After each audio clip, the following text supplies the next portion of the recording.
अस्सलाम वालेकुम फ्रेंड्स, आप देख रहे हैं हमारा YouTube channel Al Makka tech and business. अब दुनिया भर से हमारे तमाम व्यूवर्स को मिडनाइट मार्केट अपडेट में बहुत बहुत वार्म वेलकम। तो दोस्तों, इस वक्त की ये जो न्यूज़ मैं आपके साथ शेयर करने जा रहा हूँ ये बहुत ही ज़्यादा अहम है, इसलिए कि अगर ये बातें जो मैं आपसे शेयर करने जा रहा हूँ हकीकत का रूप यहाँ पर इख्तियार कर लेती हैं तो मार्केटों के रुख तेज़ी से बदल जाएंगे। तो गाइस, पहले तो मैं आपको ये बता दूं कि एक स्क्रीनशॉट आप इस वक्त क्रूड ऑयल का उतार के रख रहे हैं। WTI क्रूड और ब्रेंट क्रूड, इनके प्राइसेस में जिस वक्त भी आपको क्रैश दिखाई दिया तो इसका मतलब यही होगा कि कहीं ना कहीं जो मज़ाकरात हैं उनमें कोई बड़ी पेशरफ्त हो चुकी है।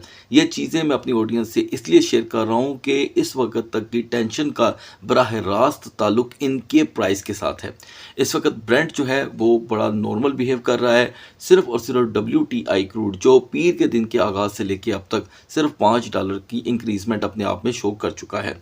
तो दोस्तों, ये तो हो गई अभी ऑयल की अपडेट क्रिप्टो मार्केट की, इसके बाद होगी। लेकिन इस बीच मैं आपको कुछ ऐसी चीज़ बताना चाहता हूँ जो सिर्फ 15 मिनट पहले रिवील हुई है, ठीक है। और वो ये है, ऑथेंटिक न्यूज़ है कि जो 10 पॉइंट यहाँ पर ईरान की तरफ से पेश किए गए थे सीज़ फायर के लिए, उनमें से एक भी पॉइंट जो ऐसा है जो समझ लें इग्नोर नहीं किया गया और उसके ऊपर एक नई स्टेटमेंट आई है US की जानिब से कि इसे हम अपनी तवक्को के मुताबिक तो नहीं समझते, लेकिन किसी हद तक ये पहले से बेहतर है। इसका मतलब ये हुआ कि जो डेडलाइन ख़त्म होने जा रही थी, यानी कि मसाइल मज़ीद बढ़ सकते थे, उसमें पास आने के चांसेस बढ़ गए हैं। इसलिए कि इन 10 पॉइंट्स पे जब कोई ना कोई बात अब होगी तो ज़ाहिरी बात है, इस वक्त अचानक से ख़बर अगर कोई आती है तो वो हम ज़्यादा से ज़्यादा अपने व्हाट्सएप चैनल पे शेयर करेंगे। अगर आप चाहते हैं कि आपसे कोई ख़बर मिस ना हो तो आप हमारा व्हाट्सएप चैनल ज्वाइन कर सकते हैं। लिंक वीडियो की डिस्क्रिप्शन में सबसे टॉप पे रख दिया जाएगा ताकि आप आसानी से ज्वाइन कर सकें।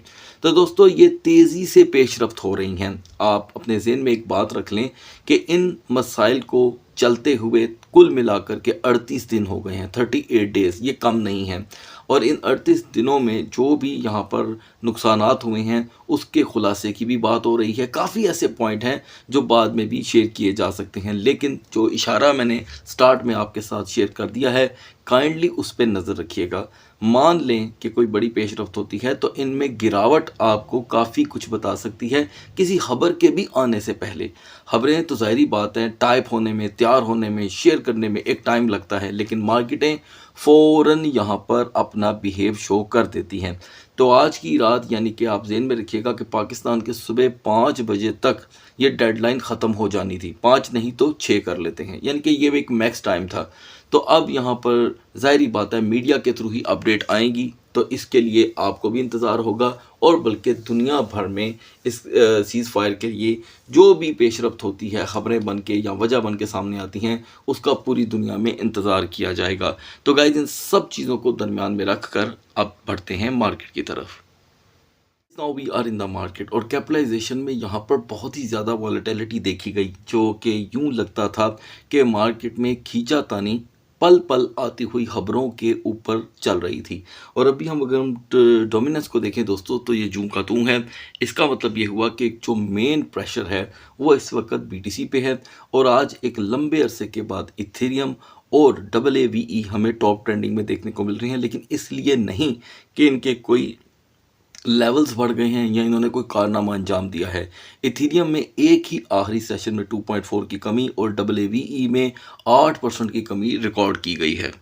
इसी के साथ दोस्तों, BTC एक मरतबा फिर से 69,000 से रिजेक्ट हुआ है। याद रहे कि ये वर्किंग डेज़ हैं और वर्किंग डेज़ में ये सूरत हाल है। अगर ये छुट्टी के दिन होते तो इसे कोई इतनी ज़्यादा अहमियत ना दी जाती। लिहाजा BTC और इथीरियम को लास्ट में डिस्कस कर लेंगे। आगाज़ कर लेते हैं BNB से।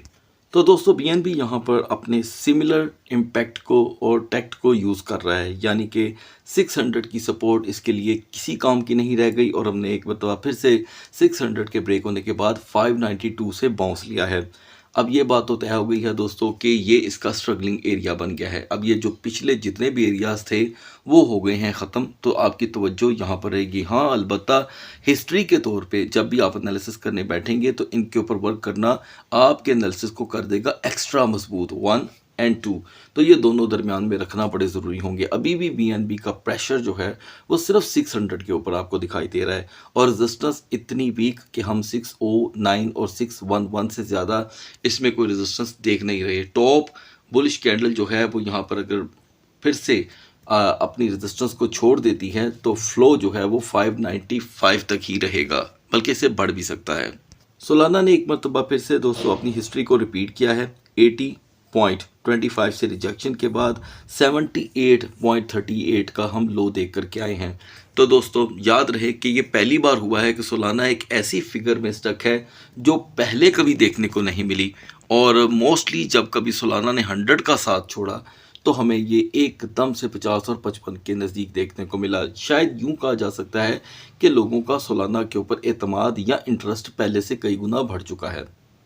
अभी भी 80.50 से लेके 81.50 की रेजिस्टेंस दरकार रहेगी ही रहेगी। ये अगर कंप्लीट नहीं होती तो हम फिर से 79.10 का एक नॉर्मल रिवर्सल देखेंगे। तो दोस्तों आज के दिन एडीए ने किसी हद तक 0.2455 तक की रेजिस्टेंस को अबूर किया और एकदम से 0.2450 को भी ब्रेक करके 0.2390 तक का लो प्रोवाइड किया। अब यहाँ पर इसकी जो दोस्तों स्ट्रगल है वो एक्सपायर होने के चांस इसीलिए हैं कि हम पहले से ही 0.24 पे रेजिस्ट कर रही हैं। रेजिस्टेंस यहाँ पे हो रही है वेग और चांसेस बन रहे हैं दोस्तों यहाँ पर 0.2405 के एक्सट्रीम। यहाँ पर BNB का रवैया भी दोस्तों कुछ ज़्यादा मुनफरद नहीं है, BCH का रवैया ज़्यादा मुनफरद नहीं है, बल्कि सेम BNB की तरह है। और जिस तरह BNB बार बार 600 से अपना प्रेशर बिल्कुल छोड़ देता है उसी तरह BCH की भी सूरत हाल है।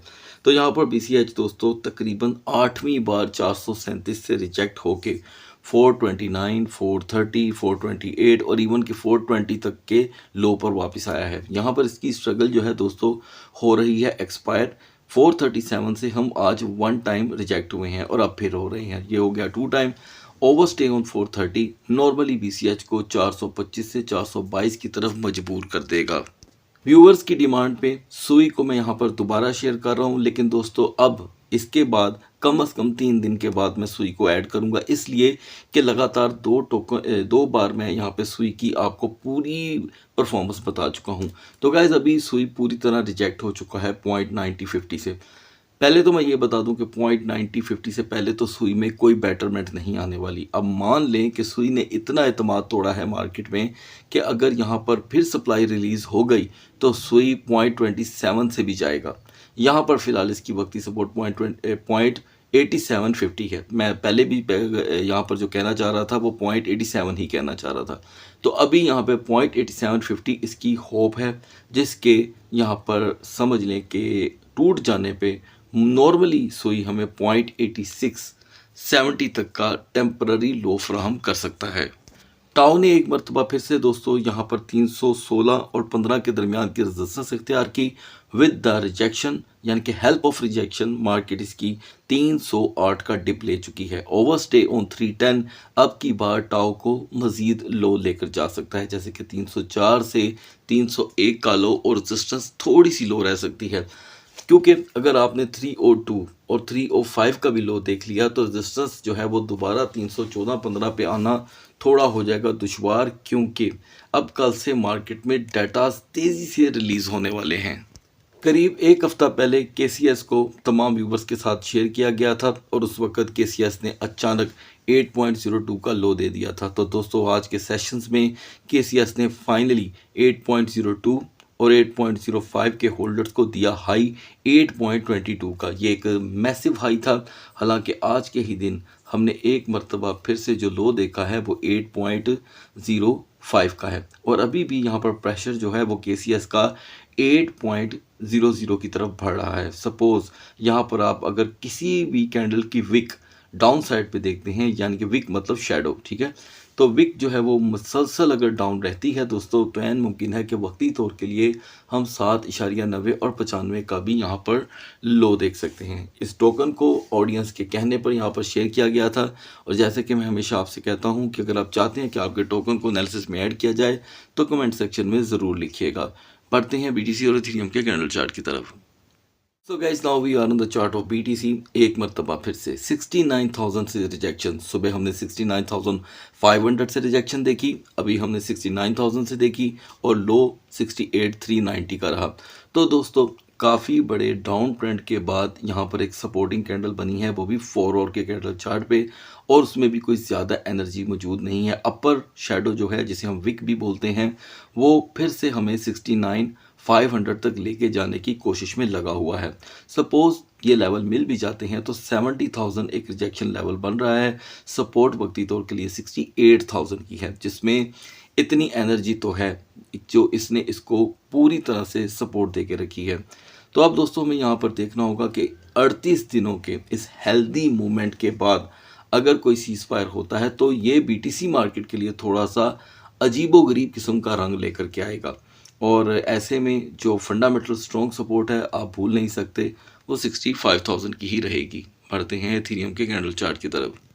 दूसरी तरफ इथेरियम जो सुबह हमारे डिस्कशन के दरमियान 2114 पे था, मैक्स अपनी रेजिस्टेंस 2134 से रिजेक्ट होने के बाद एक बड़ा लो लेकर के आया है दोस्तों 2060 एंड 2113 का हाई।